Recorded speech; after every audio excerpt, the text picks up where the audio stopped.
बिस्मिल्लाहिर्रहमानिर्रहीम।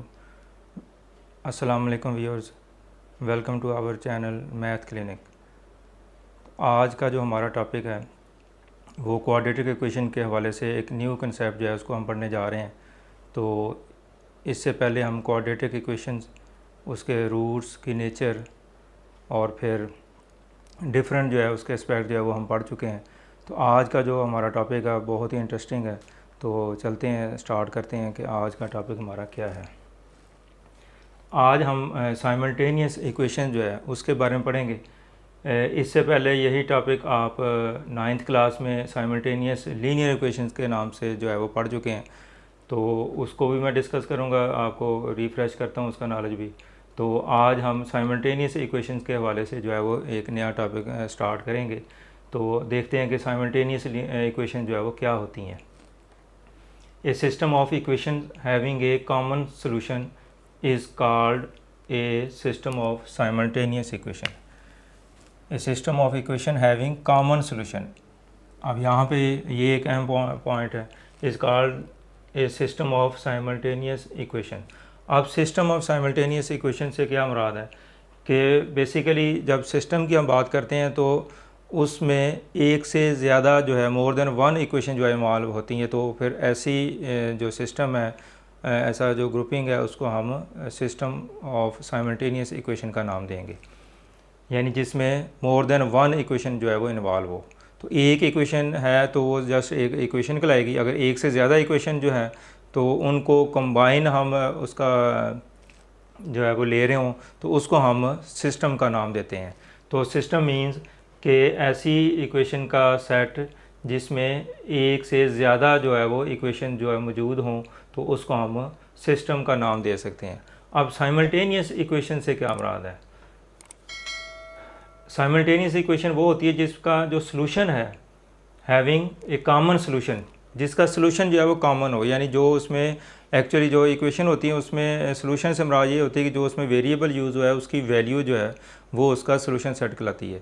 तो अगर दो या ज़्यादा इक्वेशंस हों और उसमें जो वेरिएबल की वैल्यू है वो तमाम इक्वेशंस को, यानी दो या तीन या जितनी भी इक्वेशन है उसको वो सेटिस्फाई करे, तो वो जो सलूशन होगा वो तमाम इक्वेशंस का होगा।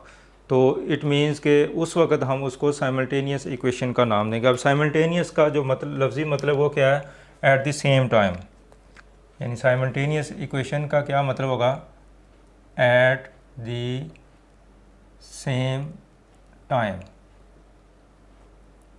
या उर्दू में बेयक वक्त भी कह सकते हैं इसको, कि एक ही वक्त में जो सलूशन होगा वो हर इक्वेशन के लिए होगा। तो फिर हम उसको क्या कहेंगे? साइमल्टेनियस इक्वेशन का नाम देंगे। यानी साइमल्टेनियस का लफ्ज़ इसलिए लगाया गया है क्योंकि वो जो सलूशन है वो तमाम इक्वेशन का होता है। तो अब इसकी डेफिनेशन उम्मीद है कि आप समझ गए होंगे। ए सिस्टम ऑफ इक्वेशंस, यानी इक्वेशन का एक सिस्टम जिसमें दो या दो से ज़्यादा इक्वेशन हो सकती है, हैविंग ए कॉमन सलूशन, यानी उनका सलूशन जो है वो कॉमन हो, यानी उसमें जो वेरिएबल की वैल्यू है वो सारी इक्वेशन के लिए हों, is called a system of simultaneous equation. तो साइमल्टेनियस इक्वेशन को आप समझ चुके हैं। अब हम देखते हैं कि इसके सलूशन की बात की गई यहाँ पे कि सलूशन क्या चीज़ है। The set of all the order pairs which satisfies the system of equations is called solution set of the system। अब सिस्टम के सलूशन से क्या मुराद है कि वो तमाम ऑर्डर पेयर्स जिसमें जो x और y की वैल्यू है वो उस सिस्टम में जितनी भी इक्वेशन उसको सेटिस्फाई करें, तो वो यानी तमाम ऑर्डर पेयर जो है वो उसके क्या कहलाएंगे? सलूशंस जो है वो कहलाएंगे। यानी वो एक से ज़्यादा ऑर्डर पेयर भी हो सकते हैं। तो किसी भी इक्वेशन के लिए जितने भी ऑर्डर पेयर्स होंगे इस फॉर्म में, तो उसमें x और y की जो वैल्यू है वो तमाम इक्वेशंस को अगर वो सेटिस्फाई करती हैं तो वो क्या कहलाएगी? उस सिस्टम का सलूशन जो है वो कहलाएगा। तो अभी इसमें ऑर्डर पेयर की बात हुई है तो उसको भी हम डिस्कस कर लेते हैं। ये हम ऑलरेडी जो है वो सेट वाले चैप्टर में इसकी डिटेल जो है वो आएगी। तो ऑर्डर पेयर क्या होता है? Any two numbers x and y return in the form, तो यानी कोई से भी दो हमारे पास नंबर्स हैं x और y, अगर उसको इस फॉर्म में लिख दिया जाए x y ये स्मॉल ब्रैकेट में, is called an ordered pair. तो फिर हम इसको क्या कहते हैं? ऑर्डर्ड पेयर का नाम देंगे। यानी इस फॉर्म में लिखा जाए। अच्छा, एक अगर इसको इस फॉर्म में अगर हम लिख देते हैं ये मीडियम ब्रैकेट में, तो फिर ये सेट कहलाएगा। यानी सेट और ऑर्डर पेयर में डिफरेंस ये है कि सेट में जो एलिमेंट्स की ऑर्डर है या तरतीब है वो बदलने से सेट पे कोई इफ़ेक्ट नहीं होता। यानी अगर सेट की डेफिनेशन के मुताबिक अगर हम इसको y और x भी लिख दें तो सेट हमें ये इजाज़त देता है कि उसके एलिमेंट्स की तरतीब जो है वो बदली जा सकती है। तो उस सेट पे कोई इफ़ेक्ट नहीं होता उसकी तरतीब या उसकी ऑर्डर चेंज करने से। ऑर्डर मीन्स उसकी तरतीब है, उसकी सीक्वेंस है। यानी पहले आप y लिख लें, फिर x लिख लें, या x पहले लिख लें या y लिख लें, इससे कोई फ़र्क नहीं पड़ेगा। इसी तरह एक और एग्जांपल जैसे 1 2 है, इस तरह लिख लें, या 2 1 इस तरह लिख लें। तो इसमें जो इस एलिमेंट्स की तरतीब है वो मैंने बदल दी, लेकिन बेसिकली ये दोनों सेट इक्वल हैं और ये दोनों सेट इक्वल है। इट मीन्स के सेट के अंदर जो एलिमेंट्स की तरतीब है या उनका ऑर्डर है वो चेंज करने से सेट पे कोई इफ़ेक्ट नहीं होता। लेकिन उसकी निस्बत जो ऑर्डर्ड पेयर है वो टोटली इससे डिफरेंट है कि ऑर्डर्ड पेयर, इसका जो लफ्ज़ी मतलब है, ऑर्डर का मतलब ही तरतीब है, कि ऑर्डर पेयर का मतलब कि एक ऐसा पेयर जिसमें जो तरतीब है उसको बड़ी इंपॉर्टेंस हासिल है। The order of number x and y is important. यानी ऑर्डर पेयर के अंदर जो नंबर्स की तरतीब है वो इम्पॉर्टेंट है, लेकिन सेट के अंदर ऑर्डर की जो तरतीब है वो इम्पॉर्टेंट नहीं है। यानी वो चेंज भी हो जाए तो कोई उसमें इशू नहीं है। लेकिन ऑर्डर पेयर में क्या होगा, जो फर्स्ट एलिमेंट है और जो सेकंड एलिमेंट, अगर आप इसको चेंज कर देते हैं तो वो ऑर्डर पेयर जो है वो इक्वल नहीं होंगे। यानी x की जगह हमने y लिख दी है और y की जगह हमने x लिख दिया। इट मीन्स कि इसका ऑर्डर चेंज कर दिया, इसकी तरतीब चेंज कर दी। अब ये ऑर्डर पेयर और ये ऑर्डर पेयर जो है वो दोनों डिफरेंट जो होंगे वो इक्वल कभी भी नहीं होंगे। लेकिन सेट की सूरत में मैंने अभी बताया कि ये इक्वल होते हैं।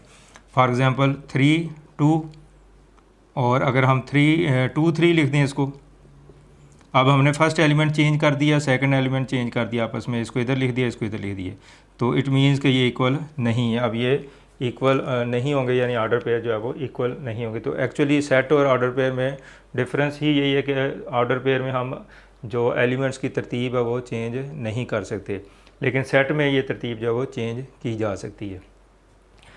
अच्छा, आमतौर पर जब हम इक्वेशन को सॉल्व करते हैं, इससे पहले भी आपने प्रीवियस क्लासेस जो है उसमें पढ़ा है कि जब सोल्यूशन निकालते हैं तो वहाँ पे आप वेरिएबल कितने हैं आपके पास उस इक्वेशन में, जो है वो 9th क्लास में पढ़ चुके हैं। उसमें आपने वो अलजेब्रिक मेथड पढ़ा है, वो एलिमेंट्री पे लेवल पे पढ़ा जाता है 8th क्लास तक। उसके बाद मैट्रिसेस को यूज़ करते हुए क्रैमर रूल और वो इन्वर्शन मेथड है वो आपने यूज़ किया है। वहाँ पे भी आपके पास लीनियर इक्वेशन का एक सिस्टम था, साइमल्टेनियस लीनियर इक्वेशन, तो वहाँ पे x और y की 2 वैल्यू निकलती हैं। तो अब लीनियर इक्वेशन अगर एक वेरिएबल में है तो फिर उसका सलूशन कैसे लिखा जाएगा, अगर 2 वेरिएबल में है तो फिर कैसे लिखा जाएगा। अगर तो सिंपल एक वेरिएबल है किसी भी इक्वेशन में या सिस्टम ऑफ इक्वेशन जो है, तो अगर वो एक ही वेरिएबल है उसमें, तो फिर अगर आप उसका सलूशन सेट लिखेंगे तो आप हमेशा सेट की फॉर्म में लिखेंगे, इस फॉर्म में, क्योंकि वो एक ही वेरिएबल की 2 वैल्यू होती हैं। अभी मैं आपको एग्जांपल भी देता हूँ। तो एक ही वेरिएबल की जब 2 वैल्यू हों तो आप उसको सेट की सूरत में जो है वो लिख सकते हैं। लेकिन अगर आपके पास 2 डिफरेंट वेरिएबल हो, अगर आपके पास ऐसी इक्वेशन है जिसमें मोर देन 1 वेरिएबल हो, तो फिर उस दोनों वेरिएबल या जितने भी 3 वेरिएबल है उन सब की अलग अलग वैल्यू होगी। तो फिर आप उसको ऑर्डर पेयर में लिखेंगे ताकि उसकी तरतीब बदलने से उसकी वैल्यू जो है वो उसमें कन्फ्यूजन ना हो। तो उम्मीद है कि ऑर्डर पेयर जो है इसका जो कंसेप्ट है वो भी आपको क्लियर हो गया होगा। यहाँ पे डिस्कस करने की वजह ये कि जब आज का जो हमारा टॉपिक है इसमें हमने मुख्तलिफ जो साइमल्टेनियस इक्वेशन है उसका सोल्यूशन सेट जो है फाइंड करना है, तो वहाँ पे हमारे पास 2 या ज़्यादा जो है वो वेरिएबल हो सकते हैं। तो उनका जो सोल्यूशन सेट है वो आप हमेशा ऑर्डर पेयर की फॉर्म में जो है वो लिखेंगे। तो इसलिए ऑर्डर पेयर की आपको डेफिनेशन बता दी, the set of all the order pair, कि ऐसा सेट जो तमाम ऑर्डर पेयर पर मुश्तमल हो, विच सेटिस्फाई द सिस्टम, जो उस सिस्टम को सेटिस्फाई करे। अब सेटिस्फाई का मतलब क्या है, ये ऑलरेडी छोटा सा कंसेप्ट है जो आप पहले से जानते होंगे। सेटिस्फाइड का मतलब ये होता है कि जो x की वैल्यू या वेरिएबल की वैल्यू आपने निकाली है, अगर वो इस इक्वेशन में पुट करें हम, तो लेफ़्ट और राइट साइड इक्वल आ जाए तो हम कहते हैं कि वो जो वैल्यू है उसने इसको सेटिस्फाई जो है वो कर दिया। तो विच satisfy the system of equation is called the solution set of the system. यानी जो ये ऑर्डर पेयर है अगर उस इक्वेशन को सेटिस्फाई करेगा तो फिर हम क्या कहेंगे कि ये इसका सॉल्यूशन है। और जो अगर उसको सेटिस्फाई नहीं कर रहा तो फिर वो उसका सोल्यूशन जो है वो कभी भी नहीं हो सकता।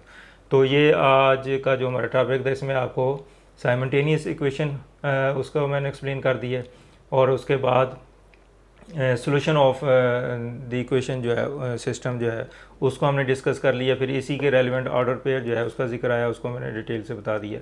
अब हम चंद एग्जांपल जो है वो लेते हैं ताकि ये कंसेप्ट आपको और भी ज़्यादा क्लियर हो जाए। फॉर एग्ज़ाम्पल अब मैंने यहाँ पे मुख्तलिफ सिचुएशन आपके सामने बयान की हैं। एग्ज़ाम्पल 1 जो है इसमें 3x - 12 = 0। तो ये इक्वेशन जो है ये क्या है, ये लीनियर इक्वेशन है। चूँकि इसमें लीनियर इक्वेशन वो होती है जिसमें वेरिएबल की पावर जो है वो 1 हो, यानी डिग्री मैक्सिमम डिग्री जो इस एक्सप्रेशन की होगी वो क्या होगी, 1 हो, तो उसको हम लीनियर इक्वेशन का नाम देते हैं। तो ये लीनियर इक्वेशन है इन वन वेरिएबल, एक वेरिएबल में। तो एक से ज़्यादा वेरिएबल में भी लीनियर इक्वेशन हो सकती है। तो अगर आप इसका सोल्यूशन सेट फाइंड करें, जो कि बहुत ही लोअर लेवल पे आपने इन चीज़ों को सीखा हुआ है, 6th-7th क्लास में इस तरह की इक्वेशन आपको दी जाती थी, तो आप लीनियर इक्वेशन का सोल्यूशन सेट फाइंड करना सीख चुके हैं। तो अगर इसको सॉल्व किया जाए तो x की वैल्यू जो 4 निकलती है। अब देखें यहाँ पे x की वैल्यू, जो लीनियर इक्वेशन होती है उसमें एक वैल्यू निकलेगी जो है उसका सोल्यूशन जो है। तो अब x = 4 आ गया। अब अगर इसको सोल्यूशन सेट की फॉर्म में लिखें तो आप इसको इस तरह लिखेंगे सेट की फॉर्म में, चूँकि इसमें ऑर्डर पेयर की फॉर्म में लिखना मुनासिब नहीं है। उसकी वजह यह कि चूँकि इसमें एक ही वेरिएबल है, तो अगर एक वेरिएबल की डिफरेंट वैल्यूज़ निकल आएँ, x की ही 2 वैल्यू निकलें, तो फिर हम इसको हमेशा सेट की फॉर्म में लिखेंगे। इट मीन्स चूँकि उसकी वजह ये है कि सेट के एलिमेंट की तरतीब बदली जा सकती है, अगर और वो सारी वैल्यू x की ही होती हैं, 2 वैल्यू तो दोनों x ही हैं, अगर वो चेंज भी हो जाए तो कोई इशू नहीं होता। इसलिए जो लीनियर इक्वेशन है एक वेरिएबल में, उसका जो सोल्यूशन है वो हम सेट की फॉर्म में लिखते हैं, ऑर्डर पेयर की फॉर्म में वो लिखा नहीं जाता। अब एग्जांपल 2 जो है वो मैंने, यानी ये आप 6th और 7th क्लास में इस तरह के क्वेश्चन पढ़ चुके हैं। अब ये मैंने एग्जांपल 2 दिया है, ये देखें इसमें भी पावर 1 है, मैक्सिमम पावर 1 है। तो इसका मतलब ये जो दोनों इक्वेशन जो दी हुई हैं, अच्छा इसको हम एक सिस्टम नहीं कह सकते, ये एक इक्वेशन है बस। सिस्टम वो होगी जिसमें मोर देन 1 इक्वेशन यूज़ होगी। अब ये जो मैंने आपको दी है एग्जांपल, इसमें बेसिकली 2 जो है वो इक्वेशन दी गई हैं, इसलिए इसको हम सिस्टम का नाम दे सकते हैं, यानी सिस्टम में एक से ज़्यादा इक्वेशन का होना ज़रूरी है। अब ये भी लीनियर इक्वेशन है और ये भी लीनियर इक्वेशन है, तो अगर आप इसको नाम देना चाहें तो क्या कहेंगे, system of linear equations, system of linear equations, क्योंकि इसमें 2 इक्वेशन दी गई हैं और दोनों ही लीनियर है। तो अगर आप इसको सॉल्व करें तो हमारे पास x की वैल्यू 0 निकलेगी और y की वैल्यू -4 होगी। अब इसको सॉल्व करने के डिफरेंट मेथड जो है वो आप प्रीवियस जो क्लासेस है उसमें पढ़ चुके हैं। एक तो अलजेब्रिक मेथड है, वो 8th क्लास तक आपको पढ़ाया जाता है और बाज़ का दूसरी बड़ी क्लासों में भी उसका यूज़ होता है। उसके बाद इसी इक्वेशन को आप 9th क्लास में मैट्रिसेस के हवाले से पढ़ चुके हैं, क्रैमर रूल है और इन्वर्शन मेथड है, उससे आपने किया है। फिर 9th क्लास में भी आपने इसी तरह के क्वेश्चन को ग्राफिकल मेथड से भी कर चुके हैं, यानी ग्राफ के ज़रिए।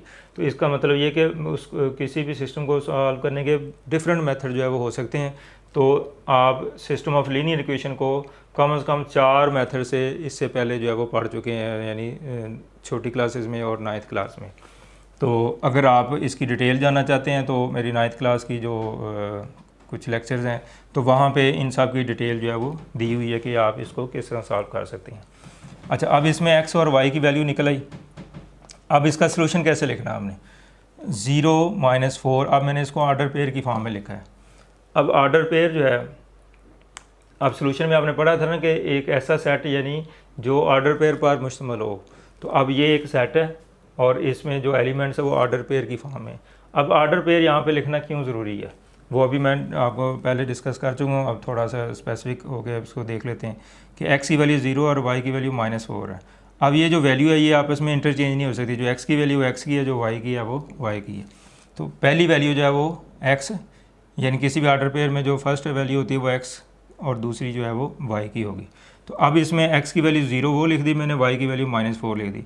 अब ऑर्डर पेयर का मतलब ये है कि इनको तरतीब बदला, इनकी जो तरतीब है या इनका ऑर्डर वो चेंज नहीं हो सकता। अगर चेंज करेंगे तो फिर x की वैल्यू -4 हो जाएगी और y की वैल्यू जो है वो 0 हो जाएगी, जो कि टोटली जो है वो गलत होगा।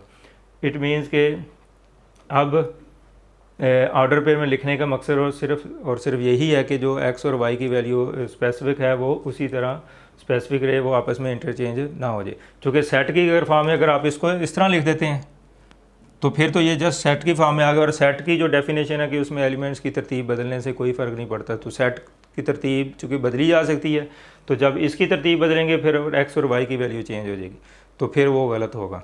तो इसका मतलब ये है कि आपने जब भी दो वेरिएबल हों तो हमेशा उसको ऑर्डर पेयर की फॉर्म में लिखना है। अच्छा, अब हम तीसरी एग्जांपल जो है वो लेते हैं। ये भी सिस्टम साइमल्टेनियस इक्वेशंस है, दो इक्वेशन का जिक्र किया गया है इसमें, लेकिन इसमें फ़र्क क्या है कि ये लीनियर इक्वेशन है और ये क्वाड्रेटिक इक्वेशन है। लीनियर इक्वेशन वो होती है जिसकी डिग्री 1 हो और क्वाड्रेटिक वो होती है जिसकी डिग्री 2 हो। तो मैक्सिमम डिग्री इसमें जो है वो पावर जो है वो 2 है, इसलिए ये क्वाड्रेटिक इक्वेशन कहलाएगी और ये लीनियर इक्वेशन कहलाएगी। तो ये सिस्टम ऑफ इक्वेशंस है, लेकिन इसमें केस क्या है कि एक लीनियर इक्वेशन है और एक क्वाड्रेटिक इक्वेशन है। अब इस तरह का जो क्वेश्चन है, ये चीज़ भी आप ऑलरेडी छोटी क्लास में पढ़ चुके हैं, ये भी आप 9th क्लास तक पढ़ चुके हैं। तो आज का जो हमारा बेसिकली टॉपिक है वो हमने ये चीज़ें डिस्कस करनी है, जो अब नया टॉपिक हम 10th क्लास का ये पढ़ने जा रहे हैं। तो इसमें आपको एक लीनियर इक्वेशन और क्वाड्रेटिक दी होगी, तो ये केस अभी हम डिटेल से डिस्कस करते हैं, इसके क्वेश्चन भी करते हैं। तो x की वैल्यू इसमें 3 फर्ज की निकल आई है और y की वैल्यू -5 निकल आई है। अभी इसका प्रोसीजर भी हम सीखेंगे जब ये एक्सरसाइज करते हैं। तो बहरहाल ये मैंने आपको वैल्यू इसकी निकाल के लिख दी है इधर। अगर x की वैल्यू 3 हो तो y की वैल्यू -5 होगी, फिर x की वैल्यू -5 यानी इसमें x की भी 2 वैल्यू निकलेगी और y की भी 2 वैल्यू निकलेगी। तो x की वैल्यू अगर 3 हो तो y की वैल्यू -5 निकलती है इस सिस्टम से, और अगर x की वैल्यू -1 हो तो y की वैल्यू 7 निकलती है। अब इसका सलूशन कैसे लिखना है आपने, तो सलूशन लिखने का तरीका ये कि x की वैल्यू लें और इधर से y की वैल्यू लें और एक ऑर्डर पेयर में लिख दें उसको 3 - 5। इसी तरह यहाँ से x की वैल्यू लें और ये y की वैल्यू लें और ये ऑर्डर पेयर की फॉर्म में लिख दें। तो इसमें बेसिकली 2 ऑर्डर पेयर जो है मौजूद हैं, यानी इस सेट के अंदर कितने अब एलिमेंट हैं, एक एलिमेंट ये है और एक एलिमेंट ये, यानी ये पूरा ऑर्डर पेयर जो है वो एक एलिमेंट कहलाएगा। ये अलग अलग शुमार नहीं होगा कि ये 3 - 5 -1 7 जो है वो अलग अलग इसके एलिमेंट नहीं शुमार होंगे, बल्कि पूरा ऑर्डर पेयर जो है वो एक क्या एलिमेंट तस्वर होगा। तो अब इस सेट में 2 एलिमेंट्स हैं, एक ये और एक ये, और ये दोनों एलिमेंट्स क्या हैं इसके, इस इक्वेशन के जो सिस्टम जो है इसके सॉल्यूशन है। यानी x की वैल्यू और y की वैल्यू अगर हम इस इक्वेशन में पुट करें दोनों में, तो लेफ़्ट और राइट साइड इक्वल आएगी। तो ये भी ऑर्डर पेयर इसको सेटिस्फाई करेगा और ये ऑर्डर पेयर भी इसको सेटिस्फाई करेगा। तो इट मीन्स कि ये क्या है, ये सॉल्यूशन सेट है।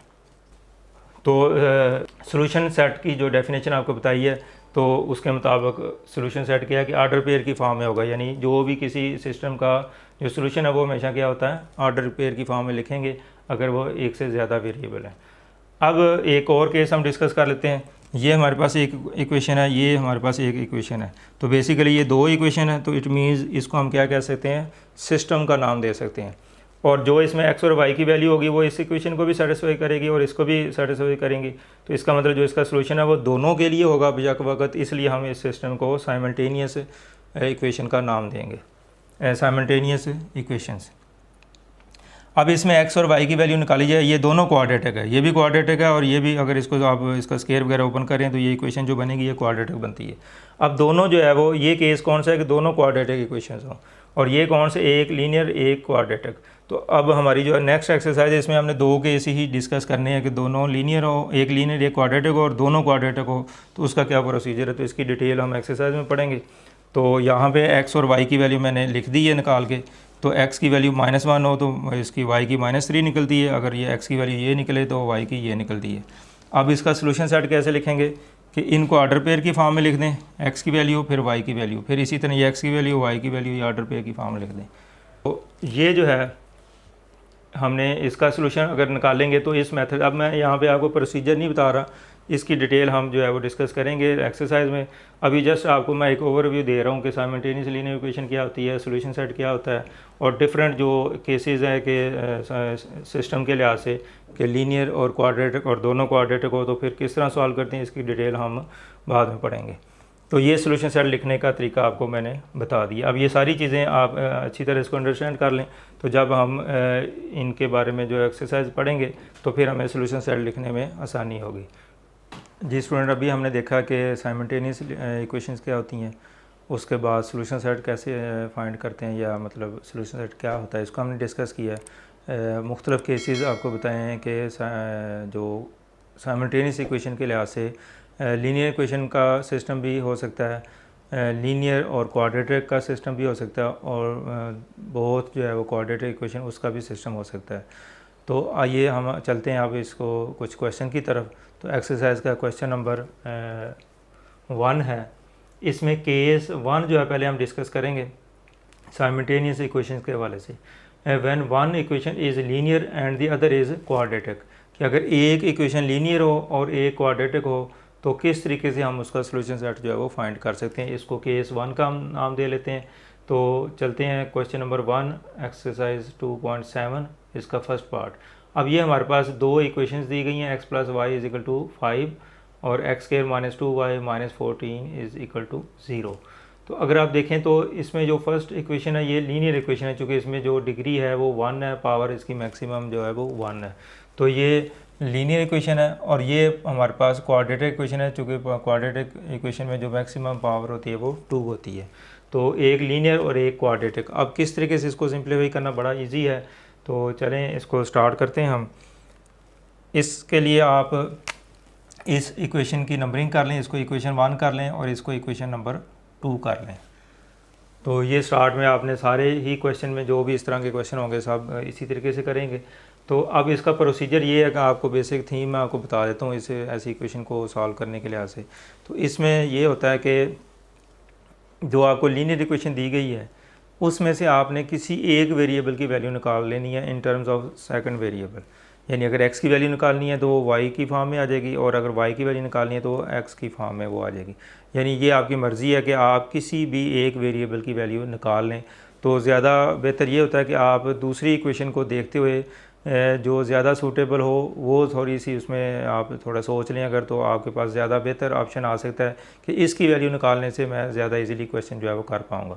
तो करने के लिहाज से दोनों ही मेथड हो सकते हैं कि x की वैल्यू निकाल लें चाहे y की वैल्यू निकाल लें, लेकिन किसी एक तरीके से आपके लिए ज़्यादा आसानी पैदा हो जाएगी और किसी एक के लिए आपके लिए थोड़ी सी डिफ़िकल्टी पैदा हो सकती है। तो वो आप थोड़ा सा सोचेंगे तो आपको इसका एक्सपीरियंस हो जाएगा कि ऐसा कैसे किया जाता है। अच्छा, दूसरी बात ये कि एक तो ये कि आपने वेरिएबल की वैल्यू निकाल लेनी है किसी एक वेरिएबल की पहली लीनियर इक्वेशन में से। फिर दूसरा स्टेप क्या होगा कि जो वैल्यू आपने निकाली है लीनियर इक्वेशन में से वो आपने जो क्वाड्रेटिक इक्वेशन है उसमें उस वेरिएबल की वैल्यू पुट कर देनी है। फिर उसको सिंपलीफाई करेंगे जब, तो आपके पास एक क्वाड्रेटिक इक्वेशन जो है वो हासिल हो जाएगी। जब क्वाड्रेटिक इक्वेशन हासिल हो जाएगी तो फिर आप फर्स्ट चैप्टर के मेथड से क्वाड्रेटिक इक्वेशन को सॉल्व करेंगे, factorisation method, completing square method या फार्मूला, क्वाड्रेटिक फार्मूला यूज़ करके। तो किसी भी तरीके से आप उसको कर सकते हैं, यहाँ पे कोई रिस्ट्रिक्शन नहीं होगी आपके लिए। तो जब आप कर लेंगे तो उसमें से x और y, x की जो है वो वैल्यू निकल आएगी, एक वेरिएबल की वैल्यू उसमें से निकल आएगी या दूसरे की निकल आएगी x की या y की। जब वो वैल्यू निकल आएगी तो फिर आपने जो पहली इक्वेशन में से x की या y की वैल्यू निकाली होगी वो उस इक्वेशन में जब पुट करेंगे तो आपके पास दूसरे वेरिएबल की वैल्यू भी निकल आएगी। तो ये इसका बेसिक थीम है जो आपको मैंने बता दिया है। तो इस तरह के तमाम क्वेश्चन को आप इसी मेथड से करेंगे। तो अब मुमकिन है कि वर्बली आपको कुछ थोड़ा सा ज़्यादा एक्सप्लेन ना हो सके, तो अभी हम इसको स्टार्ट करते हैं क्वेश्चन को, तो फिर आप ज़्यादा बेहतर तरीके से इस बात को समझ जाएंगे जो मैंने अभी बयान की। तो हमारे पास दो इक्वेशन इनके नाम रख लिए हमने। अब हमने इक्वेशन 1 जो मैंने अभी बताई है कि इक्वेशन 1 में से जो equation 1 means linear equation from equation 1, तो लीनियर इक्वेशन जो भी है वो लेनी है 1, उसको हमने नाम दिया हुआ। तो इसमें से आपने किसी एक वेरिएबल की वैल्यू निकालनी है x की या y की। अच्छा, अब आपने x या y की वैल्यू निकालनी है। मैंने भी बताया कि x और y की वैल्यू डिपेंड करती है कि दूसरी इक्वेशन क्या है, तो उस हिसाब से देख लें आप कि किसकी वैल्यू निकालना ज़्यादा ईजी है। अगर आप x की वैल्यू निकालेंगे तो जब इसमें पुट करेंगे तो चूँकि x का स्केयर है तो फिर आपको उस वैल्यू का स्केयर ओपन करना पड़ेगा। उसकी निस्बत अगर आप y की वैल्यू निकालें तो y की पावर चूँकि 1 है तो y की वैल्यू पुट करेंगे तो ईज़िली सिंप्लीफाई हो सकेगा। इसलिए बेहतर ये है कि आप y की वैल्यू निकाल लें तो ज़्यादा ईजी है। अगर कोई स्टूडेंट x की वैल्यू निकाल के करेगा तो उसका जो प्रोसीजर है बीच में डिफरेंस उसमें आ सकता है, लेकिन एट द एंड जो है वो उसका जो आंसर आएंगे x की या y की वैल्यू निकलेगी वो सेम निकलेगी, तो वो इस तरीके से भी ठीक होगा। तो अब हम y की वैल्यू इसमें से निकालते हैं।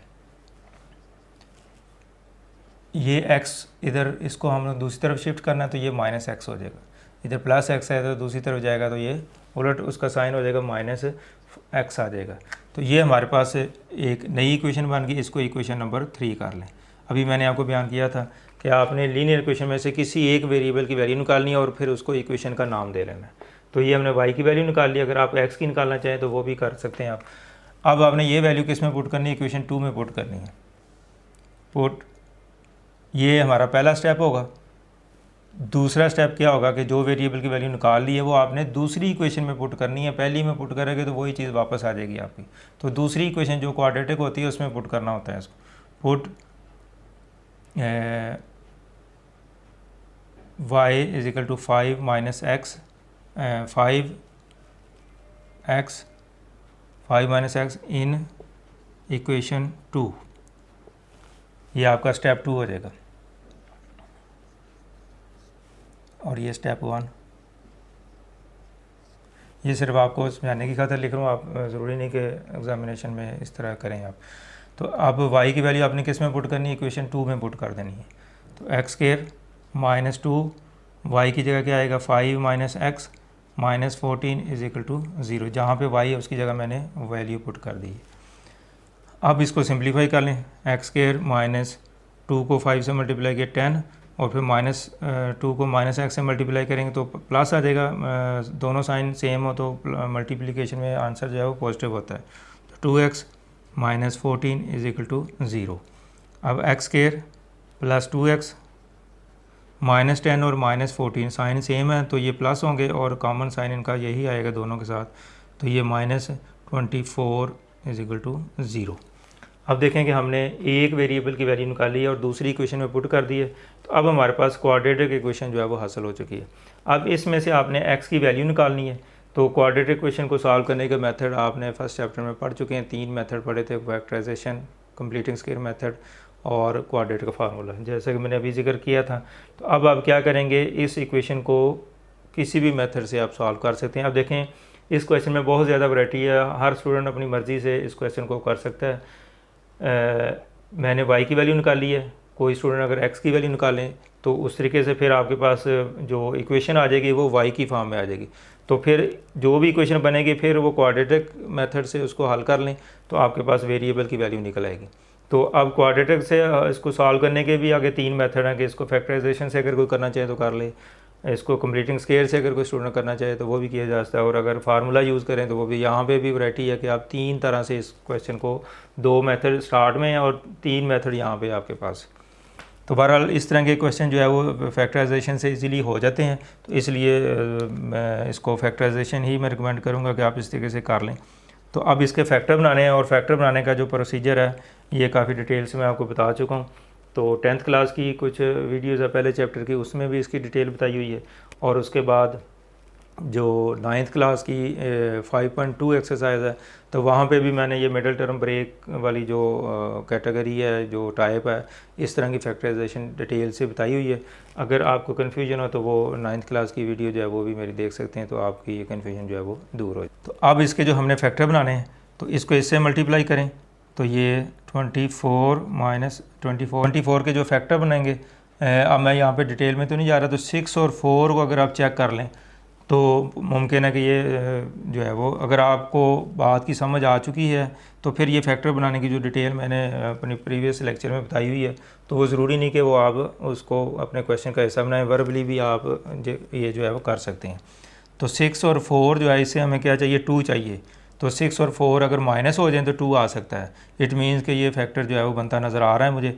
अगर इसको मल्टीप्लाई करें तो -24 भी आ सकता है। तो इसका मतलब कि ये इस फैक्टर पे अगर आप थोड़ा सा मज़ीद वर्क करें तो ये आपका पॉसिबल फैक्टर जो है वो बन सकता है। तो अब आपने क्या करना है, इसके साइन का डिसाइड करना है। अब हमें +2 चाहिए, 2 चाहिए यहाँ पे, तो 2 चाहिए मालूम करने के लिए हम क्या करेंगे, इनको माइनस करना पड़ेगा। और माइनस कब होते हैं, जब साइन डिफरेंट हो। ये एडिशन का रूल आपको मैंने बताया हुआ है।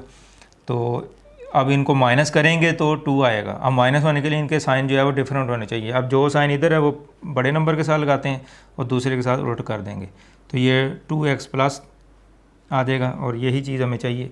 अगर आप इनको मल्टीप्लाई करें तो 6 4 24 और x को x से मल्टीप्लाई करेंगे 24x स्क्वायर और मल्टीप्लाई करते हुए अगर दोनों साइन सेम हो तो आंसर जो है वो नेगेटिव होता है। तो इसका मतलब ये पॉसिबल पेयर यही है हमारा। तो अब इसको हम लिखेंगे, इनमें से जो मर्ज़ी पहले लिख लें, चाहे इसको लिख लें चाहे इसको लिख लें। तो plus 6x minus 4x minus 24 is equal to 0। अब यहाँ पे भी आपके पास वैरायटी है कि अगर आप ये टर्म पहले लिखते हैं तो आपका क्वेश्चन ज़रा और तरह सॉल्व होगा, और अगर आप ये पहले टर्म लिखते हैं इसको इधर लिखते हैं तो फिर आपका प्रोसीजर थोड़ा सा और चेंज हो जाएगा, लेकिन एट द एंड जो है वो आंसर जो है वो सेम आएगा। ये इसका मतलब ये कि यहाँ पे भी वैरायटी है कि आप दो मेथड से इसको सॉल्व कर सकते हैं, लेकिन दोनों ही ठीक होंगे अगर आपने उस लॉजिक सही लॉजिक के साथ इसको सॉल्व किया हुआ है। इसमें से x कॉमन ले लें तो x प्लस 6 आ जाएगा यहाँ पे, इसमें से माइनस 4 कॉमन ले लें तो x और प्लस 6, चूँकि माइनस कॉमन लिया है तो साइन भी चेंज हो जाएगा। और मैंने आपको ये बार बार ये बात बताई है फर्स्ट चैप्टर में, ये सेम होने ज़रूरी है, फिर आपकी फैक्टराइजेशन जो है वो ठीक हुई है। तो अब ये वाला फैक्टर फिर कॉमन आ जाएगा, x प्लस 6 और x माइनस 4। अब x plus 6 is equal to 0 और x minus 4 is equal to 0। अब x की वैल्यू कितनी निकलेगी? अब इन दोनों को अलग अलग ज़ीरो क्यों लिया कि दोनों का प्रोडक्ट ज़ीरो के इक्वल है, और अगर इनका प्रोडक्ट ज़ीरो है तो इट मीन्स कि ये टर्म ज़ीरो है या ये टर्म ज़ीरो है या दोनों ज़ीरो है। ये प्रोडक्ट का रूल है कि अगर दो फैक्टर्स का जो प्रोडक्ट है वो ज़ीरो हो तो उन दोनों में से, जैसे ये 5 इंटू ज़ीरो फिर भी ज़ीरो आंसर आता है, और 0 इंटू 7 फिर भी ज़ीरो आता है, यानी दोनों में से कोई एक टर्म भी ज़ीरो हो तो आंसर जो है वो ज़ीरो आता है, और अगर दोनों ज़ीरो हों फिर भी ज़ीरो आता है। इसका मतलब ये तीन पॉसिबिलिटी है कि अगर प्रोडक्ट जो है वो ज़ीरो के इक्वल हो तो वो दोनों में से एक नंबर ज़ीरो हो सकता है या दोनों ही ज़ीरो हो सकते हैं। तो अब चूँकि इनका प्रोडक्ट जो है वो ज़ीरो के इक्वल है तो ये चीज़ हम किस तरह लिख लेते हैं, इसको आप रटा लगाने के बजाय आपको मैंने कंसेप्ट दिया है कि इनकी मल्टीप्लिकेशन ज़ीरो के इक्वल है। इट मीन्स कि ये फैक्टर भी ज़ीरो हो सकता है और ये फैक्टर भी ज़ीरो हो सकता है, इसलिए हमने इसको दोनों को ज़ीरो के इक्वल लेते हैं। तो इस लॉजिक के तहत ये हमेशा लिया जाता है। तो अब x की वैल्यू जो है वो -6 आ जाएगी और यहाँ पे x की वैल्यू जो है वो 4 आ जाएगी। अब यहाँ पे हमने x की दो वैल्यू हमारे पास निकल चुकी हैं, तो करना हमने क्या है कि इसका सोल्यूशन सेट हमने फाइंड करना है। सोल्यूशन सेट से मुराद ये कि इसमें x और y की वैल्यू निकालनी है हमने। तो हमारे पास x की दो वैल्यू जो है वो निकल चुकी हैं, अब हमने y की दो वैल्यू जो है वो निकालनी है। अब आप करेंगे ये कि x की ये वैल्यू लेंगे और इसको इक्वेशन 3 में पुट कर देंगे। Now put x is equal to -6 in equation 3। तो x की वैल्यू आपने -6 लेनी है और इसको इक्वेशन 3 में पुट कर देना। 5 माइनस एक्स, तो ये 5 माइनस एक्स की वैल्यू क्या आएगी -6, तो 5 ये प्लस हो जाएगा, दोनों साइन सेम हो मल्टीप्लिकेशन में तो आंसर जो है वो पॉजिटिव आता है, तो ये 11 आ जाएगा। अब y की वैल्यू जो है वो 11 निकल आई। इट मीन्स कि अगर x की वैल्यू -6 हो तो y की वैल्यू जो है वो 11 होती है। तो जब आप इसका सोल्यूशन लिखेंगे तो x की ये वैल्यू लेंगे और y की ये वैल्यू लेंगे। अब नेक्स्ट हम क्या करेंगे, नो पुट, अब ये वैल्यू आपने पुट करनी है, x is equal to 4 in equation 3। अब इक्वेशन 3 ये है 5 माइनस एक्स, तो 5 माइनस एक्स की वैल्यू कितनी है 4, तो ये 1 निकल आई। अब x की वैल्यू अगर 4 होगी तो y की वैल्यू जो है वो 1 होगी। अब इसका सोल्यूशन कैसे लिखना है हमने, सोल्यूशन सेट जो है, अब देखें कि x की वैल्यू अगर -6 हो तो -6 पे y की वैल्यू क्या निकलती है 11 निकलती है। आपने ये वैल्यू नहीं लिखनी, जो x की वैल्यू आपने ली है उसी के साथ जो इसका लिंक बनता है वो इस y की वैल्यू का बन रहा है। इसी तरह यहाँ पे x की वैल्यू आपने 4 ली है और y की वैल्यू जो है वो 1 निकली है। तो ये है इसका सोल्यूशन सेट लिखने का तरीका, जो कि ऑलरेडी मैं इसके लेक्चर के स्टार्ट में भी आपको बता चुका था। तो अब इसमें x और y ऑर्डर पेयर में लिख दिया और फिर दूसरी x और y की वैल्यू इसको ऑर्डर पेयर की फॉर्म में लिख दी है। तो बेसिकली ये इसका क्या है सोल्यूशन सेट। तो सोल्यूशन सेट की जो डेफिनेशन हमने स्टार्ट में डिस्कस की है उसमें भी आपको ये बताया गया कि सोल्यूशन सेट जो है वो बेसिकली क्या होता है, मुख्तलिफ ऑर्डर पेयर्स का एक सेट होता है, जो वो ऑर्डर पेयर जो उस इक्वेशंस को, उस सिस्टम को सेटिस्फाई करते हैं। तो अब x और y की हमने ये वैल्यू निकाल ली है। अगर आप इसको चेक करना चाहते हैं कि क्या इसको ये सेटिस्फाई करते हैं, तो इसके लिए आपने क्या करना है, पहले इसको चेक कर लें, फिर इसको चेक कर लें।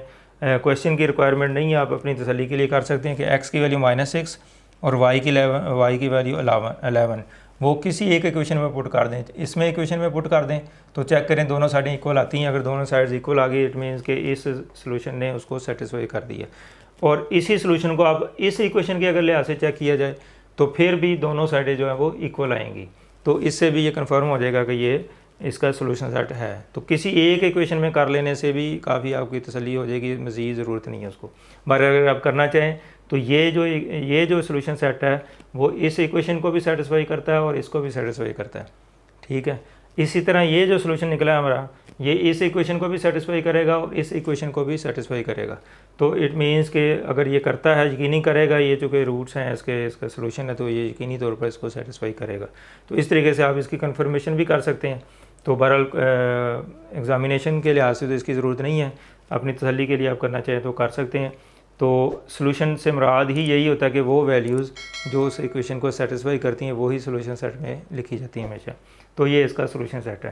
तो अभी आपने देखा है कि अगर आपके पास एक लीनियर इक्वेशन हो और एक क्वाड्रेटिक हो तो आपने किस तरीके से उनको सॉल्व करना है। तो इसका स्टार्ट में मैंने अभी आपको बेसिक थीम जो है बताया था, उसी को आप दोबारा देख लें, अब आपको ज़्यादा बेहतर समझ आएगी कि जो आपको सिस्टम दिया जाता है जिसमें एक लीनियर और एक क्वाड्रेटिक हो, तो लीनियर इक्वेशन से हमेशा आपने किसी एक वेरिएबल की वैल्यू निकालनी, चाहे x की निकालने चाहे y की निकालने, ये आप पे है आप किस तरीके से निकालना चाहें।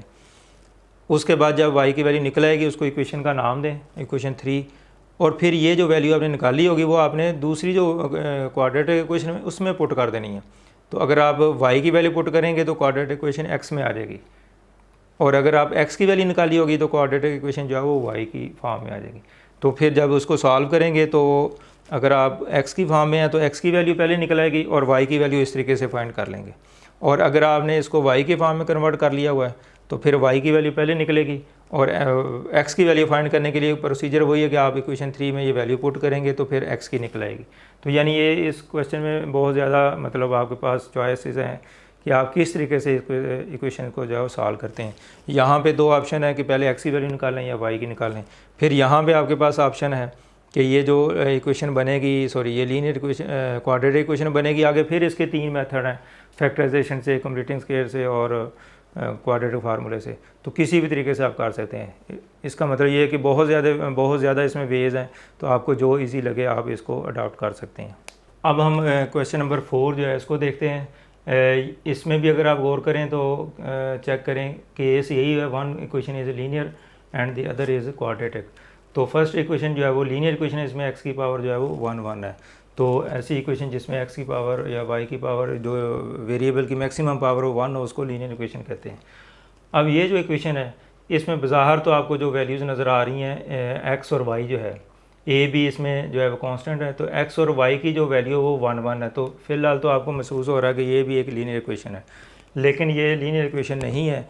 इसको हम स्टैंडर्ड फॉर्म में जब कन्वर्ट करेंगे, चूँकि ये इक्वेशन स्टैंडर्ड फॉर्म में नहीं है।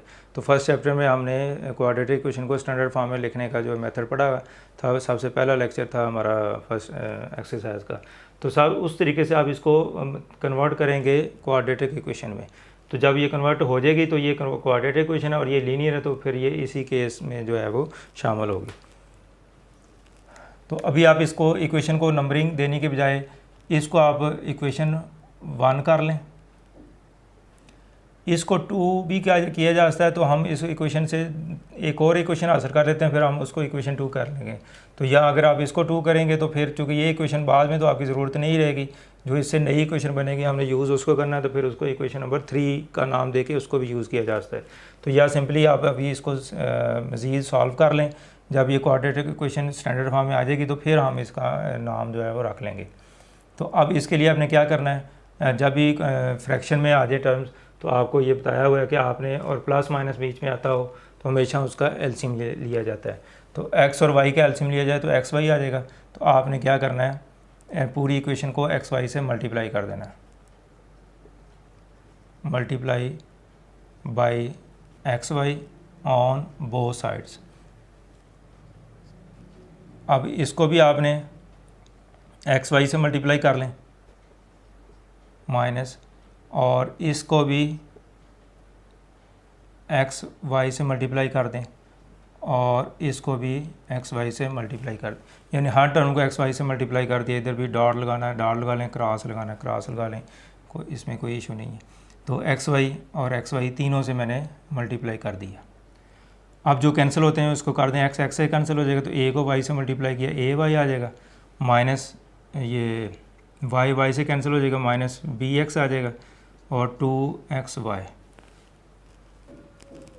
अब ये हमारे पास जो इक्वेशन आ गई है ये स्टैंडर्ड फॉर्म है, लेकिन ये देखें कि ये भी क्वाड्रेटिक इक्वेशन है।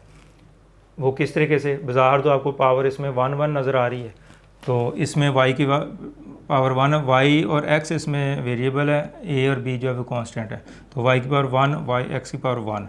अब यहाँ पे देखने वाली बात है कि यहाँ पे पावर 1 1 है, तो क्या ये लीनियर इक्वेशन है या क्वाड्रेटिक इक्वेशन है। तो ये क्वाड्रेटिक इक्वेशन बनती है, उसकी वजह ये कि x की पावर भी 1 है और y की पावर भी 1 है। तो जब वेरिएबल प्रोडक्ट की फॉर्म में हो तो फिर उसकी जो पावर होती है उनका वो सम होती है, अलग अलग जो पावर दी है उनका सम अगर लेंगे तो फिर एक्चुअली इसका हमें डिग्री का पता चलेगा। तो 1 + 1 कितना हो जाएगा, 2 हो जाएगा। तो अब इट मीन्स को इसकी पावर जो है वो 2 मान रही है, ये 1 है और ये 1 है, तो मैक्सिमम पावर जो कि 2 आ गई है इसमें, तो फिर ये क्वाड्रेटिक इक्वेशन होगी। तो अगर वेरिएबल मल्टीप्लाई हो रहे हो तो फिर उनकी पावर का जो सम है, टोटल सम हम निकाल लेते हैं, तो वो पावर जितनी बनती है अगर वो मैक्सिमम है तो वो उसकी डिग्री कहलाएगी, तो फिर उनकी पावर को हम प्लस करके जो है वो लेते हैं। तो इसका मतलब ये है कि ये क्वाड्रेटिक इक्वेशन है, इसको आप इक्वेशन 2 का नाम दे लें। अब ये हमारे पास एक इक्वेशन ये है और एक इक्वेशन ये है। अब स्टेप 1 जो है आपको मैंने क्या बताया था कि आपने जो लीनियर इक्वेशन है उसमें से वेरिएबल की वैल्यू निकालनी है। अब लीनियर इक्वेशन कौन सी हमारे पास ये है, x प्लस, इसमें आप लिख भी दें फ्रॉम इक्वेशन 1। तो इसमें से आपने वैल्यू निकाल लें, चाहे x की निकाल लें चाहे y की निकाल लें। अब चूँकि यहाँ पे x की y की वैल्यू भी 1 है पावर और x की भी 1 है, तो इसका मतलब कि आप किसी की भी वैल्यू निकाल लें तो इसमें कोई इशू नहीं होगा, x की वैल्यू निकाल लें या y की वैल्यू। तो अब हम इसमें से y की वैल्यू निकालते हैं, a माइनस b, और x उधर शिफ्ट करेंगे तो माइनस x आ जाएगा। तो ये इसको इक्वेशन 3 का नाम दे लें। अब देखेंगे हमने y की वैल्यू निकाल ली, इन टर्म्स ऑफ x जो है वो निकला ही है, तो a b कांस्टेंट है और x कोई वेरिएबल है। तो अब हमने ये y की वैल्यू निकाल ली है, और स्टेप 2 क्या होता है हमारा, अब स्टेप 2 की तरफ हम बढ़ेंगे। उसमें ये होता है कि आपने ये जो वैल्यू निकाली है, ये लीनियर इक्वेशन जो आपके पास आई है उसमें से आपने निकाल ली, और जो क्वाड्रेटिक इक्वेशन है उसमें पुट करनी है आपने। Put y = a minus b minus x in equation 2। Equation 2 में आपने इसको पुट कर देना है y की वैल्यू, तो a इंटू वाई, तो y की वैल्यू क्या है, a minus b minus x, ये y की वैल्यू पुट कर दी, फिर minus b x as it is लिख देंगे, और 2x, और y की वैल्यू फिर यहाँ पे पुट करेंगे a minus b minus x। अब ये क्वेश्चन बेसिकली तो उसी टाइप का है जैसे हमने पहले किया, लेकिन ये इसमें जो कि वेरिएबल जो कांस्टेंट है ना वो ए बी की फॉर्म में दिए हुए हैं, तो मज़ीद हम इनको सिंपलीफाई नहीं कर सकते, इसलिए क्वेश्चन थोड़ा सा कॉम्प्लिकेटेड हो जाएगा, लेकिन बेसिक जो इसका प्रोसीजर है वो वही है जो हम पहले क्वेश्चन में जो है वो कर चुके हैं। तो अगर आपको थोड़ी सी मुश्किल पेश आएगी वो इसी वजह से कि इसमें वेरिएबल की जो वैल्यू निकली है एक्स की या वाई की हमने जो निकाली है, तो वो कोई नंबर नहीं आया, जिसकी वजह से आगे कैलकुलेशन में आपको थोड़ी सी दुश्वारी हो सकती है। बहरहाल इसको देखें, ए को ए इससे मल्टीप्लाई कर देना है, तो ये आ जाएगा ए स्क्वायर माइनस ए को बी से मल्टीप्लाई किया ए बी और माइनस ए एक्स माइनस बी एक्स। इसी तरह 2 को इससे मल्टीप्लाई कर दें, 2ax minus 2bx minus 2x², इससे भी मल्टीप्लाई कर दिया, इससे भी मल्टीप्लाई कर दिया, इससे भी मल्टीप्लाई कर दिया। तो अब हमारे पास जो कुछ टर्म्स आ गई हैं, तो इसको हम रीअरेंज करेंगे, कुछ अगर सिंपलीफाई होती है तो उनको करेंगे। तो सबसे पहले तो आप इसको ना एक तरतीब लगाएं। तरतीब ये है कि आपने ये आपके पास जो इक्वेशन बनेगी ना वो एक्स वेरिएबल में हम इसको बनाएंगे, ए बी कांस्टेंट है और बाकी वेरिएबल इसमें सिर्फ एक्स यूज़र है। तो एक्स की जो मैक्सिमम पावर है वो 2 है, यहाँ पे ये जो 2 है वो ए की पावर है, ये कांस्टेंट है, तो हमने वेरिएबल के लिहाज से चलना होता है। तो ये टर्म जो है वो x² वाली है, तो इसको हम इधर शिफ्ट करेंगे, ये प्लस 2x² हो जाएगा, इधर माइनस 2x है तो इक्वल से इधर आएगा तो ये प्लस 2x हो जाएगा। यानी मैं इसको एक तो जो लाइक टर्म्स हैं उनको इकट्ठा करूँगा और दूसरा मैं काम क्या करूँ, इनकी तरतीब, यानी 2 स्टेप मैं कर रहा हूँ इसी स्टेप में कि की तरतीब भी मैं लगा रहा हूँ और साथ जो लाइक टर्म्स हैं उनको हम कंबाइन लिखेंगे ताकि उसको बाद में सिंप्लीफाई कर सकें। तो x² वाली और कोई टर्म नहीं है। अब जो x वाली टर्म्स है वो लिखेंगे हम। x वाली टर्म एक ये है, एक ये है, एक ये है और एक ये, 4 टर्म जो है वो x वाली हैं। तो जो टर्म पहले इधर मौजूद है वो पहले लिख लें, ax, और इधर से ये टर्म आएगी ax वाली तो ये -2ax हो जाएगा। यानी ये टर्म जो है वो ax ऑलरेडी इधर मौजूद है उसी साइन के साथ लिखी जाएगी और इस टर्म को मैंने इधर शिफ्ट किया है तो ये माइनस हो गया। इसी तरह ax वाली मैंने लिख दी, यहाँ bx वाली एक ये टर्म है, ये चूँकि इधर ही मौजूद है इसलिए इसका साइन चेंज नहीं होगा और ये bx वाली टर्म जब इधर शिफ्ट होगी तो ये प्लस हो जाएगी 2bx। उसके बाद हम अब लिखेंगे जो कांस्टेंट टर्म्स हैं जिसमें वेरिएबल मौजूद नहीं है। तो वेरिएबल इसमें मौजूद नहीं है और इसमें मौजूद नहीं है, बाकी सब में वेरिएबल मौजूद है। तो अब हम ये लिखेंगे a², चूँकि ये ऑलरेडी इधर मौजूद है और -a भी इसी तरह मौजूद है, इसका साइन चेंज नहीं होंगे, = 0। तो ये टर्म भी इधर शिफ्ट कर दी ax। अब देख लें ज़रा, जो टर्म पहले से इधर मौजूद है उनके साइन चेक कर लें और जो उधर से इधर शिफ्ट हुई उनके साइन चेक कर लें। ये टर्म जो है चूँकि उधर से शिफ्ट हुई इसका भी साइन चेंज हो गया और 2bx वो भी इधर शिफ्ट हुई है तो ये भी प्लस हो जाएगी, 2bx ये आ गई और ये 2ax इधर आके माइनस हो जाएगी तो -2x आएगी। और बाकी जो ये टर्म है बाकी जो पहले से मौजूद है उसका साइन चेंज नहीं होगा। अब 2x² अब -ax और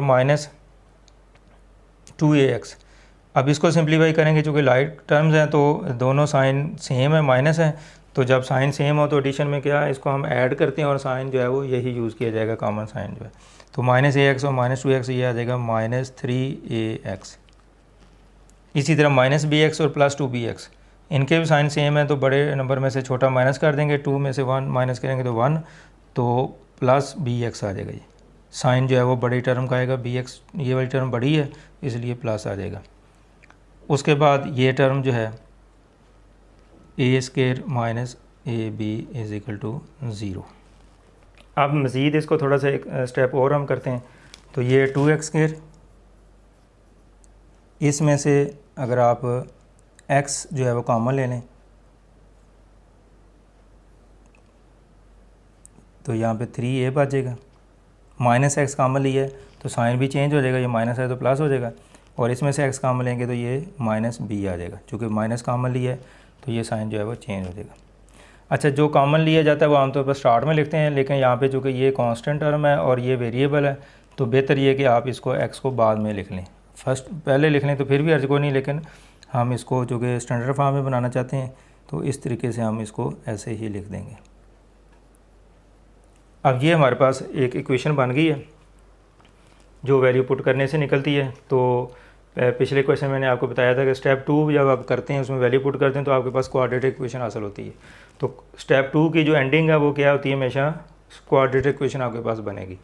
अब ये x² वाली टर्म, ये x वाली टर्म और ये कांस्टेंट टर्म = 0, तो ये क्वाड्रेटिक इक्वेशन और स्टैंडर्ड फॉर्म में जो है वो आ चुकी है।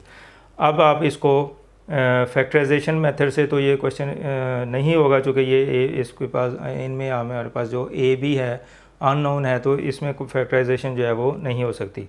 तो फिर आप इसको ज़्यादा बेहतर ये है कि फिर आप इसको क्वाड्रेटिक फार्मूले से कर लें तो ज़्यादा इजी होगा, क्योंकि क्वाड्रेटिक फार्मूले से हर किस्म की जो क्वाड्रेटिक इक्वेशन है वो सॉल्व हो सकती है।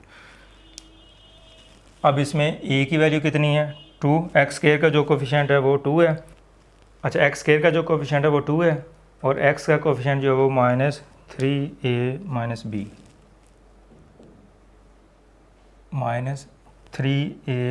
-b और इसी तरह c जो है वो हमारे पास a² -ab। तो ये तीनों कांस्टेंट की वैल्यू हमने निकाल ली है। अब इसमें क्वाड्रेटिक फार्मूला यूज़ करेंगे। वेरिएबल इसमें चूँकि x है तो इसलिए क्वाड्रेटिक फार्मूला जो है वो x की फॉर्म में हम लिखेंगे, -b ± b² -4ac। अब देखें ये फर्स्ट चैप्टर की आपकी रिवीजन शुरू होगी कि क्वाड्रेटिक इक्वेशन को आप फैक्टराइजेशन से भी कर रहे हैं और क्वाड्रेटिक फार्मूले से भी कर रहे हैं। अगर आपके पास इस इक्वेशन में वेरिएबल y हो तो फिर आप यहाँ पे y लिखेंगे। अब मैंने फार्मूला लिख दिया। अब फर्स्ट चैप्टर के मेथड से हम इसको सिंप्लीफाई करते हैं। अब हम वैल्यू पुट करें, माइनस b की जगह क्या आएगा, -3a - b, चूँकि b की वैल्यू ऑलरेडी माइनस में है और ये माइनस फार्मूले का, तो इस फॉर्म में लिख दिया इसको, प्लस माइनस ये फार्मूला जो है वो स्क्वायर रूट सब के साथ है, b² - 4ac। अब b की वैल्यू क्या होगी, -3a - b इसका स्क्वायर -4ac, a की वैल्यू 2 और c की वैल्यू क्या है, a² - ab और इसका square root b² - 4ac over 2a, a की वैल्यू 2। अब चूँकि a और b और c की वैल्यू थोड़ी सी हमारे पास डिफरेंट टाइप की आई है, तो इसलिए हमारी कैलकुलेशन ज़रा मुश्किल होती जा रही है, लेकिन बेसिक थीम वही है जो हम क्वेश्चन नंबर 1 में कर चुके हैं। तो अब अगर आपको प्रॉब्लम आ रहा है तो इसी वजह से कि ये जो वैल्यूज़ आई हैं, तो इसकी वजह से हमारी कैलकुलेशन जो है वो अब सिंपल जो है वो नहीं रही। अब ये जब ब्रैकेट ख़त्म करेंगे तो ये माइनस माइनस प्लस होएगा, चूँकि दोनों साइन अगर डिफरेंट सेम है तो प्रोडक्ट लेते वक्त आंसर जो है वो पॉजिटिव आता है। तो 3a - b प्लस माइनस, अब इसका जब स्केयर लेंगे तो ये माइनस ख़त्म हो जाएगा, चूँकि पावर अगर इवन हो या स्केयर हो तो माइनस जो है वो ख़त्म हो जाता है, आंसर जो है पॉजिटिव आता है। तो एक स्टेप में आप बेशक इसको इस तरह लिख लें, माइनस साइन ख़त्म करके दिखा दें, फिर 4 को 2 से मल्टीप्लाई किया 8 आ जाएगा, और 8 को इससे मल्टीप्लाई कर देना आपने, ये हम नेक्स्ट टाइम में करेंगे।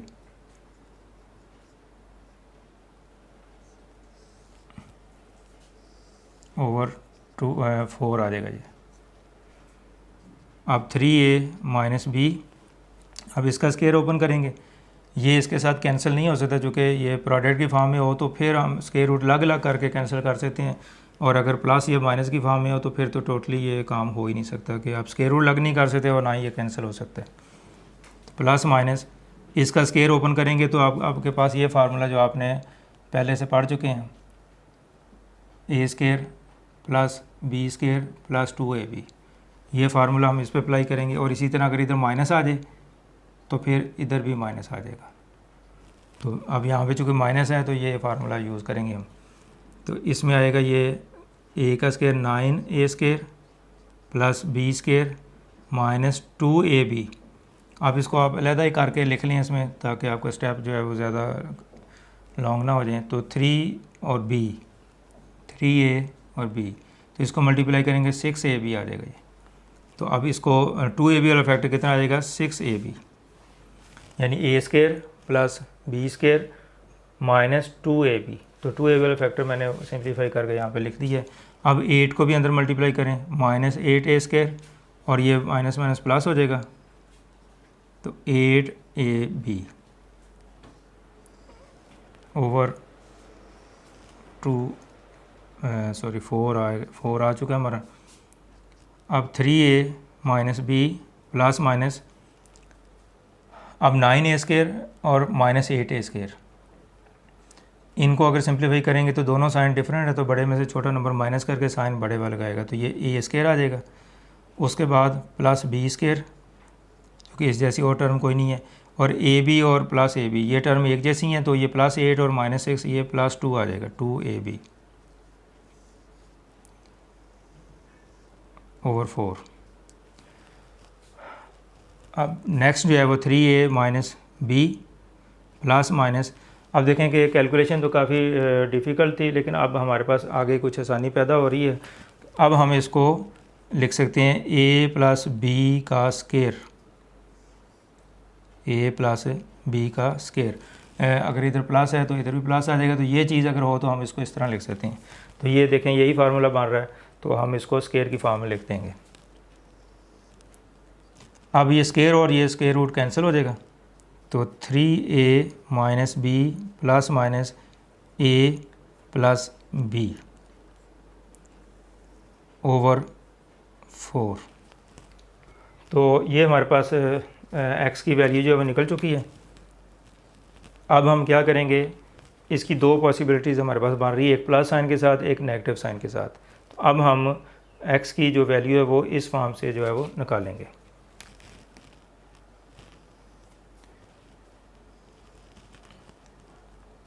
यानी x की दो पॉसिबिलिटी होंगी, 3a minus b plus a plus b over 4, और दूसरी पॉसिबिलिटी क्या है, 3a माइनस बी और minus a minus b over 4। अच्छा, यहाँ पे ब्रैकेट यूज़ इसलिए करनी है कि इधर तो ज़रूरत नहीं है अगर ब्रैकेट ना भी यूज़ करें, यहाँ पे इसलिए की है कि माइनस साइन है, तो अंदर जब ब्रैकेट ख़त्म करेंगे तो ये साइन जो है वो इसके अंदर जो पहले से मौजूद साइन है वो चेंज हो जाएंगे। अब दो पॉसिबिलिटीज़ बन गई, आप इनको सिंप्लीफाई कर लें तो x की वैल्यू हमारे पास आ जाएगी। तो x की वैल्यू 3a माइनस बी। अच्छा, यहाँ पे मैंने ब्रैकेट लगा दी है, लेकिन आप ज़रूरी नहीं कि प्लस हो तो फिर लगानी ज़रूरी नहीं है, एक स्टेप बचा लें या अगले स्टेप में इसको ख़त्म कर दें आप। तो 3a प्लस a, इसको सिंप्लीफाई इधर ही कर लेते हैं, 3a प्लस a ये आ जाएगा 4a, फिर माइनस बी और प्लस बी ये कैंसिल हो जाएगा ओवर 4। तो x की वैल्यू निकल आई a। अब x की वैल्यू यहाँ से फाइंड कर लिया। अब x की वैल्यू हमने यहाँ से फाइंड कर ली है। अब दूसरा स्टेप हम लेते हैं कि 3a minus b minus a, जब ब्रैकेट ओपन करेंगे तो ये साइन चेंज हो जाएगा, ये माइनस बी आ जाएगा ओवर 4। अब 3a माइनस a ये 2a आ जाएगा, और फिर माइनस बी और माइनस बी ये माइनस 2b आ जाएगा ओवर 4। अब ऊपर वाले में से 2 कॉमन ले लें, a माइनस बी ओवर 4, ये 2 इससे कैंसिल हो जाएगा, तो ये आ जाएगा a माइनस बी ओवर 2।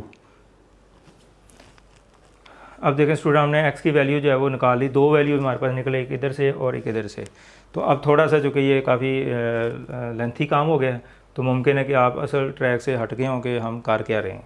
तो मैं थोड़ा सा इसको एक्सप्लेन कर दूं। पहले क्वेश्चन के साथ अगर इसको कंपेयर करें तो आपके पास एक लीनियर और एक क्वाड्रेटिक इक्वेशन दी होती है। तो यहाँ पे भी एक लीनियर और एक क्वाड्रेटिक इक्वेशन हमने ये बना ली थी।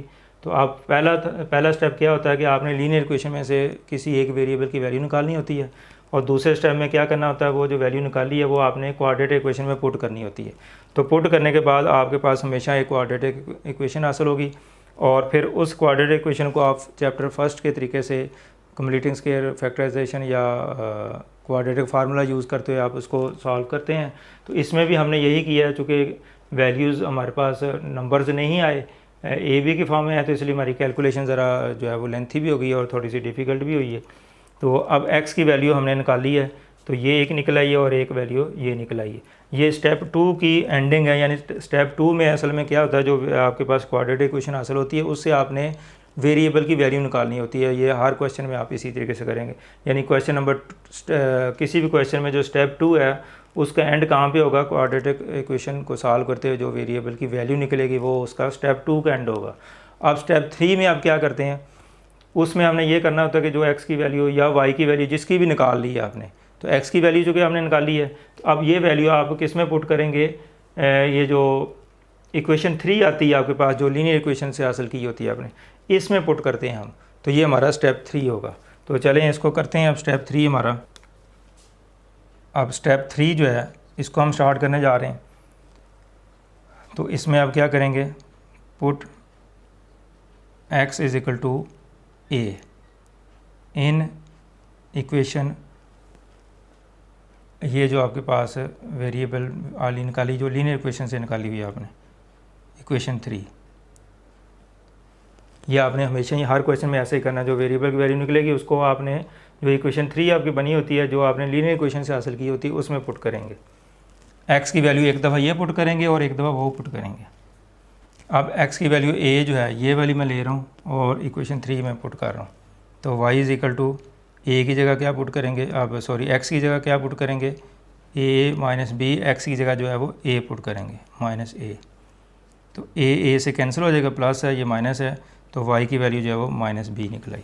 अब देखें कि x की वैल्यू अगर ये हो तो y की वैल्यू हमारी ये होगी। जब इसका सोल्यूशन हम लिखेंगे तो इन्हीं का हम ऑर्डर पेयर जो बनाएंगे।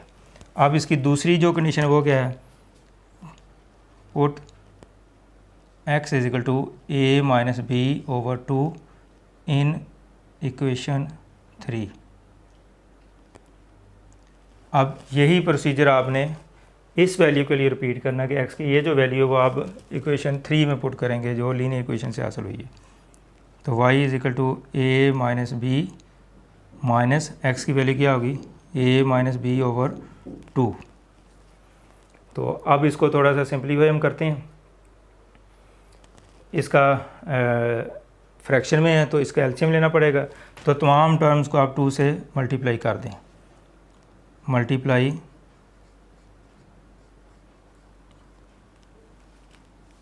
By 2 on both sides. इसको भी 2 से मल्टीप्लाई कर दें, इसको भी 2 से मल्टीप्लाई कर दें, इसको भी 2 से मल्टीप्लाई कर दें, और इसको जब 2 से मल्टीप्लाई करेंगे ये 2 से कैंसिल हो जाएगा, तो ये बचेगा माइनस, इसको ब्रैकेट में लिखें तो a माइनस बी। तो इस तरीके से 2 से इसको मल्टीप्लाई कर दिया, इसको भी कर दिया और इसको भी कर दिया, तो ये हमारे पास रिज़ल्ट आ गया। अब 2a माइनस 2b जब इसकी ब्रैकेट ख़त्म करेंगे तो माइनस a प्लस b हो जाएगा ये, और 2a माइनस a आ जाएगा, और फिर माइनस 2b और प्लस b माइनस b आ जाएगा, और y की वैल्यू क्या होगी यहाँ पे a माइनस बी ओवर 2 इधर आके डिवाइड हो जाएगा। तो y की वैल्यू हमने निकाल ली। अब देखेंगे हमने x की वैल्यू ये यूज़ की है, तो y की वैल्यू हमारे पास ये निकल आई। अब हमने क्या करना है, सॉल्यूशन सेट इसका लिखना है, यानी स्टेप 3 जो है इसमें क्या करते हैं आपके जो x की वैल्यू, जो वेरिएबल की वैल्यू निकलती है, अगर पहले x की निकली है तो फिर आप उसको इस इक्वेशन में पुट करते हैं, तो फिर आपके पास y की 2 वैल्यू निकल आएगी। अगर आपके पास पहले y की वैल्यू निकल आई है तो जब ये पुट करेंगे तो आपके पास x की वैल्यू निकल आएगी। तो ये बेसिकली आपका स्टेप 3 ये होगा। अब स्टेप 4 में आपने क्या लिखना है, इसका सोल्यूशन सेट जो है वो लिखना है।